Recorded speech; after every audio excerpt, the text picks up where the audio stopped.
అనిన భూమి పక్కున నవ్వు. ఎవడైనా ఈ భూమి నాది భూమి నాది నాది అనగానే భూమి పక్కున నవ్వుతుందట వాడిని చూసి.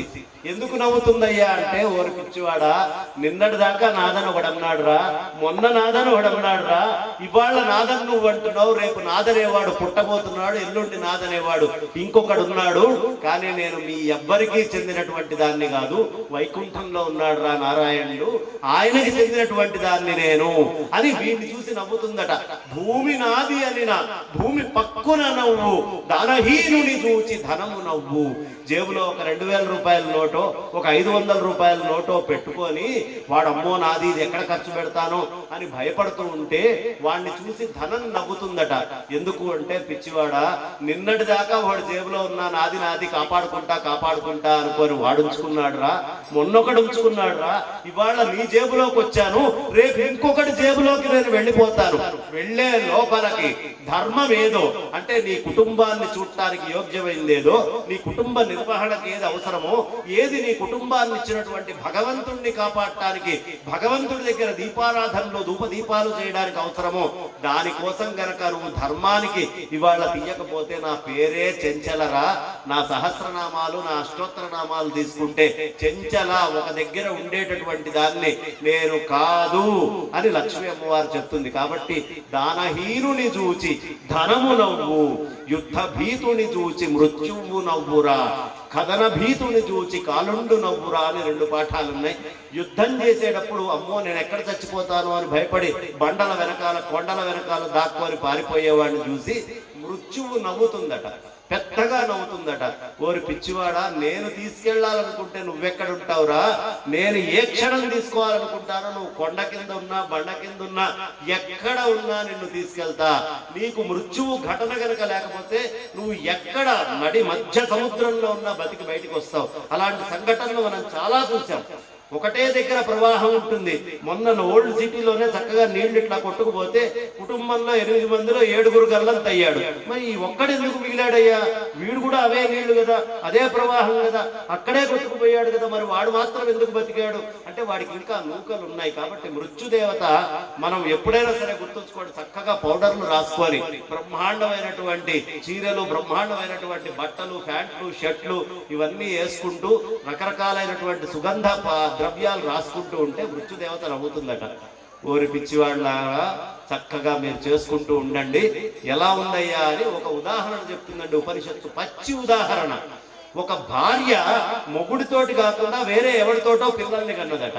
ఆ కన్నటువంటి భార్య ఈ మొగుడు ఆ పిల్లవాడిని ఎత్తుకొని ఆనందపడుతుంటే, పెంచు పెంచు నీ కొడుకు కాదులే, నాకు తెలుసు వాడు వేరేవాడు అని లోపల అనుకుంటున్నట్టుగా నీది కానటువంటి శరీరాన్ని ఎంత చక్కగా పెంచుతున్నావురా, బ్రహ్మాండమైన బట్టలు వేసుకొని పెంచుతున్నావు, పెంచు పెంచు ఏదో రోజు నేనే తీసుకుంటేది, అది నీది కాదు అని ఈ శరీరాన్ని చూసి మృత్యుదేవత నవ్వుతూ ఉంటుంది. నిత్యం సన్నిహితో మృత్యు ఎప్పుడు మనకి సన్నిహితమై ఉంటుంది. క్షణక్షణం ఆయుక్షీణం తస్మాత్ జాగృత. ఒక్కొక్క క్షణం మనకు గడిచిపోతోంది అంటే ఒక్కొక్క క్షణం మన జీవితంలో తగ్గిపోతోంది అనే విషయాన్ని మనం గుర్తుంచుకోవాలి అని మనకి ధర్మశాస్త్రాలన్నీ కూడా చెప్తున్నాయి. కాబట్టి క్షణము జాగరూకుడివై అటు పరమాత్మ వైపు వెళ్తూ ఇటు కుటుంబ బాధ్యతల్ని జాగ్రత్తగా చూసుకుంటూ ధర్మము అనే దాన్ని వదిలిపెట్టకు. ఆ ధర్మాన్ని వదిలిపెడితే మళ్ళీ పుట్టాల్సి వచ్చినప్పుడు ఈ అన్నాన్ని మళ్ళీ నీ తండ్రి తింటాడు అనుకోకు. నువ్వు చేసినటువంటి రుణానికి అవి ఏ క్రిములో కీటకాలో లేదు ఏ జంతువులో తిని అందులో నుంచి పుడతావురా. 84 లక్షల యోనుల్లో ఈ మానవ శరీరం నీకు రావడం దుర్లభం. జంతువునాం నరజన్మ దుర్లభం అత పుంస్త్వం తతో విప్రతః. కాబట్టి అలాంటి మహత్తరమైనటువంటి మానవ జన్మ వచ్చింది, దీన్ని సార్థకం చేసుకో. అనవసరమైనటువంటి వృధా ఆనందాలకి వృధా విషయాల్లోకి నువ్వు వెళ్ళకు అని మనకి సుస్పష్టంగా చెప్తారు. కాబట్టి ఏమిటి ధర్మము? శరీరం ఉండేది కాదు. మన తాత పుట్టాడు, ముత్తాత పుట్టాడు, ముత్తాత తాత తాతలు తాతలు పుట్టుకుంటూ వచ్చారు. వాళ్ళెవరు లేరు. వాళ్ళు శరీరం ఉన్ననాడు భగవన్నామాన్ని చేస్తే అదే కాపాడి మళ్ళీ వాళ్ళు ఈ భూమి మీద పుట్టడం జరిగింది. ఈ శరీరం ఉన్ననాడే శరీరమాద్యం ఖలు ధర్మ సాధనం అని మనకి పెద్దలు చెప్తారు. కాబట్టి శరీరం ఉన్ననాడే భగవన్నామాన్ని చెప్పగలరు. శరీరం లేకపోతే శరీరం ఉన్ననాడు కూడా నరాల్లో సత్తువ లేకపోతే, అనారోగ్యం వస్తే ఏనాడు మీరు చెప్పలేరు.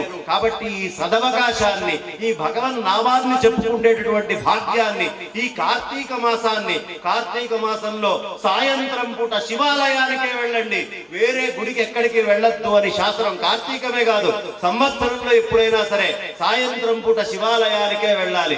కారణం ఏమిటి అంటే, కైలాసంలో పరమేశ్వరుడు పార్వతీదేవితో కూడి ఈ సమయంలో నృత్యం చేస్తుంటే దేవతలందరూ కూడా, ఏది బ్రహ్మ విష్ణు ఆదులు కూడా, లక్ష్మీదేవి సరస్వతితో కూడి మిగతా యక్ష కిన్నెర గంధర్వ సిద్ధ సాధ్య కింపురుషాదులు, పితృదేవతలు, ఋషులు అందరూ కూడా కైలాసంలో వెళ్ళి ఆ కైలాసంలో ఉండే పరమాత్మ దగ్గర, పరమేశ్వరుడి దగ్గర కూర్చుంటారు. కాబట్టి సాయం సమయంలో పరమేశ్వరుడి దగ్గరికి వెళ్తే సమస్తమైనటువంటి దేవతల అనుగ్రహం ఉంటుంది.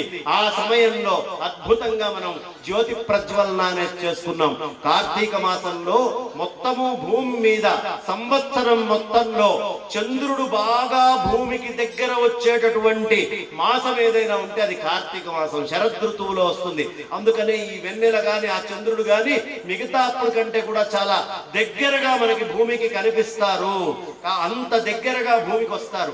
మనం తినేటటువంటి అన్నము గాని, మనం తినేటటువంటి ఆహారంలో అమృతమయమైనటువంటి కిరణాలు ఎక్కడి నుంచి వస్తాయి అంటే, మనకి భాగవతం చెప్తుంది అది చంద్రుడి నుంచి వచ్చే ఆ కిరణాలు వస్తాయి అని చెప్తుంది. అందుకనే కార్తీక మాసంలో చాలా మంది ఉదయాన్నే చుక్కలు పడవక ముందు చంద్రుడి కిరణాలు రాత్రంతా నీళ్లలో పడితే ఆ ఏర్లల్లో, ఆ వాగుల్లో, ఆ నదుల్లో వెళ్లి స్నానం చేస్తే ఆ చంద్రుడి నుంచి వచ్చేటప్పుడు, సూర్యుడి నుంచి విటమిన్స్ అన్ని వస్తున్నాయి, పొద్దున్నే లేచి సూర్యుడి దగ్గర నిల్చోండి అని ఎలా చెప్తారో, చంద్రుడి నుంచి కూడా మనకు అవసరమైనటువంటి శక్తి మొత్తం వస్తుంది. అది కార్తీక మాసంలోనే మనం ఒడిసి పట్టుకోగలుగుతాము.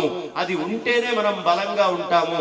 ఆ చంద్రుడి యొక్క కిరణ శక్తిని కనుక మనం తీసుకోకపోతే మృత్యువు యొక్క కోరల్లోకి రాను రాను వెళ్ళిపోతూ ఉంటాడు మనిషి అని మనకి ధర్మశాస్త్రాలు చెప్తున్నాయి. కాబట్టి ఉదయాన్నే చుక్కలు పొడవక ముందే లేచి ఎవడు శిరో స్నానం చేస్తాడో, పూర్తిగా చక్కటి నదుల్లో, ఉసిరి చెట్టు నీడలు పడేటటువంటి బావుల్లో, కొరలుల్లో ఎవడు స్నానం చేస్తాడో వాడు అమితమైనటువంటి చంద్రశక్తిని వాడి లోపలికి గుంజుకోగలుగుతాడు. ఆ చంద్రశక్తిని ఆస్వాదించగలుగుతాడు. ఒక్కసారి వీలు కుదిరితే తెల్లవారుజామునే మీరు ఎవరైనా 4:30కు లేచి ఆ మొత్తము చంద్రుడి కిరణాలతో ఉన్నటువంటి నీళ్లు, ట్యాంక్ కానివ్వండి, బకెట్ కానివ్వండి, లేదు నదులు కానివ్వండి, చెరువులు కానివ్వండి, స్నానం చేసి చూసుకోండి.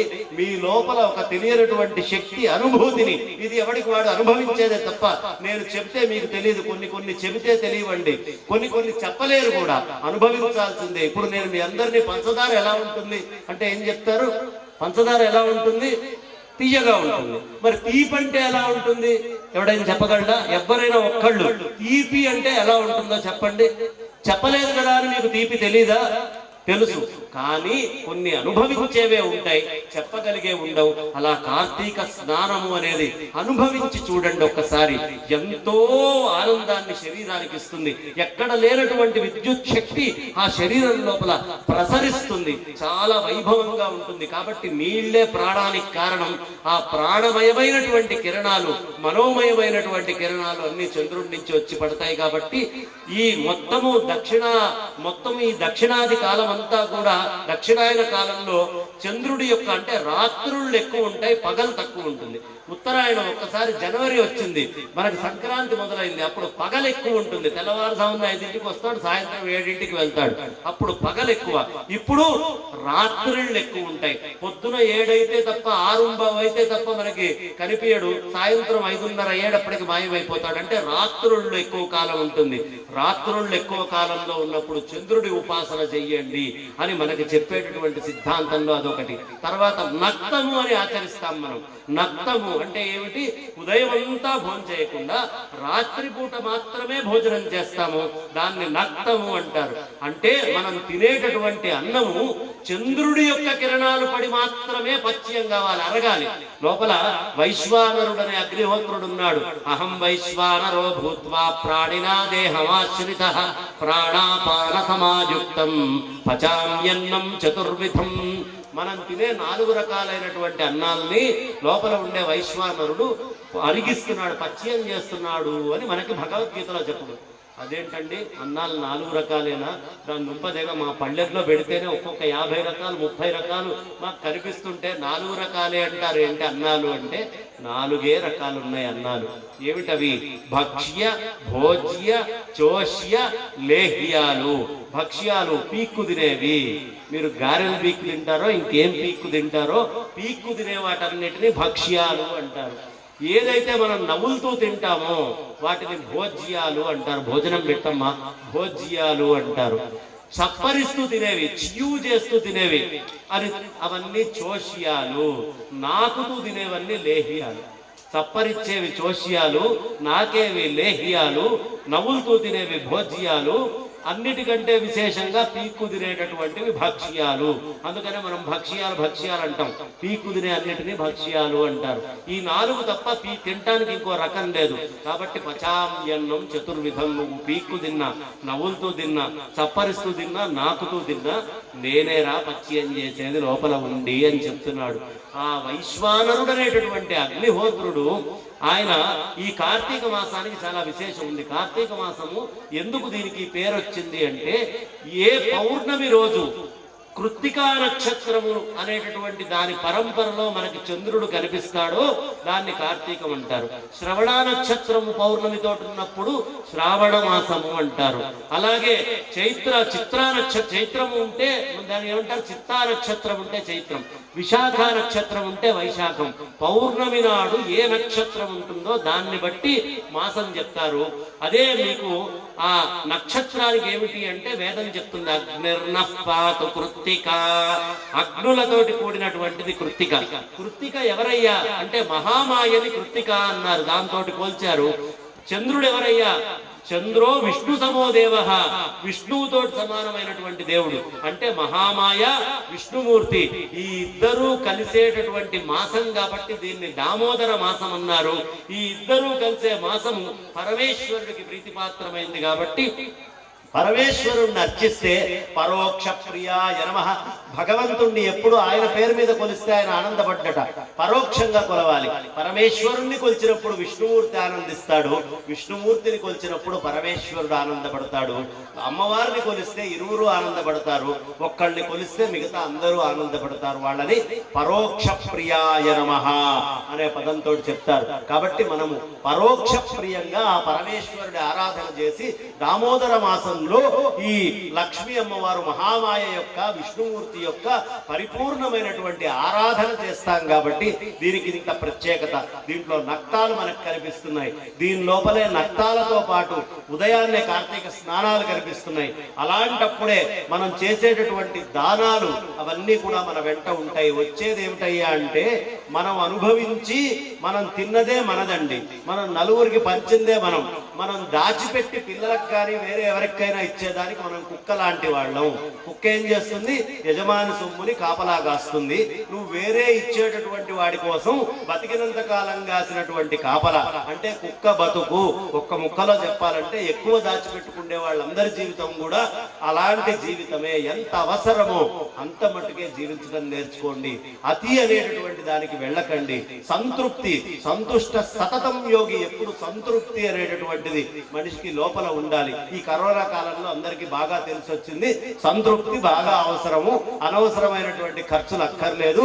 ఏవి లేకపోయినా మనం సుఖంగా బతకగలం. తలుపులేసి 2 టమాటాలు ఇంట్లోకి వస్తే 2 చక్కగా ఏమో పచ్చడో ఏది ఉంటే అది తిని బతకగలము అనే విషయం మనకు కరోనా నేర్పించింది. కాబట్టి హంగులు ఆర్భాటాలు లేవు. చీరల కొట్లకి వ్యాపారం లేదు, బట్టల కొట్లకి వ్యాపారం లేదు, నగల కొట్లకి వ్యాపారం లేదు. హాయిగా ప్రతివాడు వాడింట్లో వాడు, సినిమాలు లేవు, షికారులు లేవు. చాలా ప్రశాంతంగా కుటుంబాలు కలిసి ఒకళ్ళకొకళ్ళు మాట్లాడుకోవటం, అందులోనే కొంచెం ప్రేమ ఎక్కువై పోట్లాడుకోవటం, ఇవన్నీ కూడా ఈ కరోనా కాలం మనందరికీ నేర్పించింది. కాబట్టి కరోనా నుంచి మనం మర్చిపోయి వెళ్ళిపోకుండా అడుగులు ముందరికి వేస్తూ ఆ జీవితాన్ని మర్చిపోకుండా ముందర జీవితంలో జాగ్రత్తల్ని కూడా ఎలా తీసుకోవాలి అనే విషయం చెప్తుంది. మనం చేసేటటువంటి దానమే మన వెంట వచ్చేటటువంటిది. మిగతా ఏది కూడా మన వెంట రాదు. భ్రమయల నడవకు ఓ మనస భ్రమించిన నీ పరిపూర్ణమైనటువంటి మాయ నిన్ను నాశనం చేస్తుంది. నటనల భ్రమయకు నా మనస, నటించువాడు హరి ఒక్కడే. మనకు నటించేవాడు హరి తప్ప మనం ఎవ్వరం నటించట్లేదండి. మనం అంతా భ్రమల్లో జీవిస్తున్నాం. కాబట్టి ఇంత మహత్తరమైనటువంటి అద్భుతమైనటువంటి ఘట్టం ఇక్కడ ఏర్పాటు చేసి నాకు ఇక్కడ కూర్చుంటే ఇంకా అనేక అంశాలు చెప్తూనే ఉండాలి అని మనసు కనిపిస్తుంది. ఉత్తరోత్తర తర్వాత వేరే చాలా కార్యక్రమాలు ఉన్నట్టున్నాయి. సమయాభావం కూడా ఉంది కాబట్టి మనం సమయాన్ని కూడా గుర్తుంచుకోవాలి. చక్కగా ఇంత చక్కటి కార్యక్రమాలను ఏర్పాటు చేసినటువంటి మా శ్రీమతి బాలామణి గారికి, అలాగే శ్రీశైలం గారికి, రెడ్డి గారికి, వార్డు మెంబర్లందరికీ, వచ్చినటువంటి మీ అందరికీ, ఉన్నటువంటి కళాకారులందరికీ కూడా ఆ పైన ఉన్నటువంటి పరమేశ్వరుడి యొక్క అనుగ్రహం పరిపూర్ణంగా ఉండాలి అని మనసా నేను కోరుకుంటూ, ఆ పరమాత్మ యొక్క కృప మీ ఇంట్లో మీ పిల్లల పట్ల అందరి పట్ల ఉండాలి అని మనసా ప్రార్థిస్తూ, శృంగేరి జగద్గురువులైనటువంటి భారతీ తీర్థస్వామి విధుశేఖర భారతీ స్వామి వారు గురువులు ఉండాలి జీవితంలో. అలాంటి గురువుల యొక్క ఆశీస్సులు కూడా మీ అందరి పట్ల ఉండాలి అని మనసా కోరుకుంటూ నా వాణికి విరామాన్ని ఇస్తున్నాను. స్వస్తి.